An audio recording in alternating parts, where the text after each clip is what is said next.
बिहार की सियासत में असदुद्दीन ओवैसी अपने पैर जमाने के लिए बेताब है। ओवैसी सीमांचल में महागठबंधन का गणित बिगाड़ सकते हैं। उसे आप इन आंकड़ों से समझिए। कैसे? कुल 4 जिले हैं सीमांचल में, कटिहार, पूर्णिया, अररिया और किशनगंज। इन चारों जिलों को मिलाकर 24 विधानसभा सीटें आती हैं।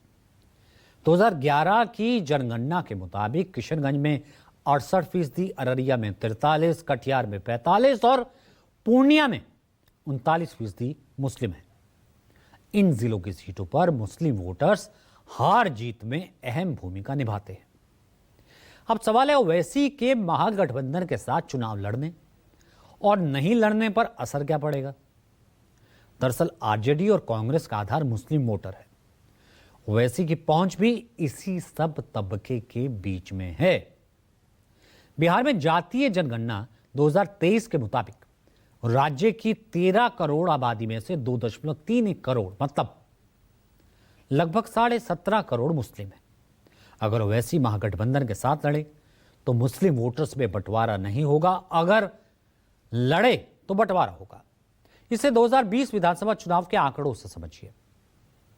ओवैसी की पार्टी ने 20 सीटों पर चुनाव लड़ा।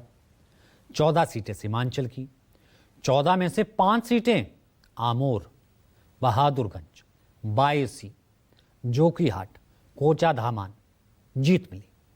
5 सीटों पर 2015 में महागठबंधन का कब्जा था। 68% मुस्लिम आबादी वाले किशनगंज जिले की 4 विधानसभा में से 2 पर एआईएमएम जीती। वहीं 2015 में 4 सीटों पर महागठबंधन जीता।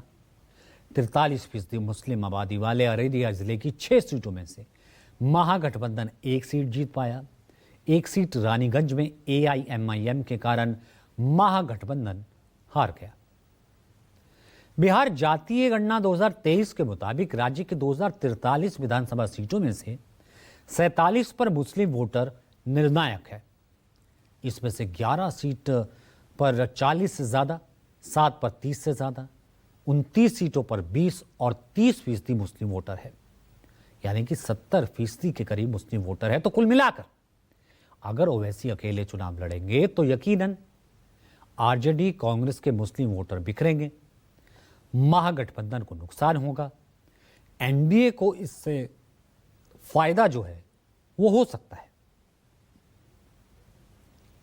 तो कुल मिलाकर के फिलहाल ये जो सीमांचल है, सीमांचल पर नजर है ओवैसी की। वहीं यूपी की राजनीति भी एम फैक्टर पर गरमाई हुई है। तो फिलहाल जो कहेंगे सच कहेंगे में आज के एडिशन के लिए इतना ही। फिर आपसे मुलाकात होगी।